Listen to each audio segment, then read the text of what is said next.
இந்த கோயிலில் இருக்க குளத்தில் யமனே ஸ்நானம் பண்ணி பாவத்தை போக்குனாங்கன்னு சொன்னால் நம்புவீங்களா? உண்மைதாங்க. அது மட்டும் இல்லாமல் மறுபிறவி இல்லாதவங்க மட்டும்தான் இந்த கோயிலுக்கு வர முடியும்னு சொல்கிறாங்க.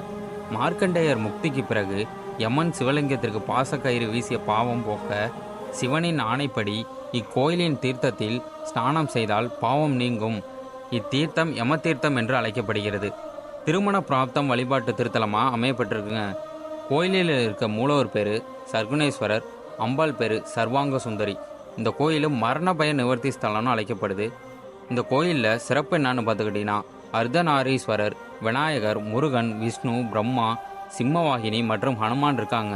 இந்த கோயிலில் குளத்தில் சிவன் இருக்காங்க.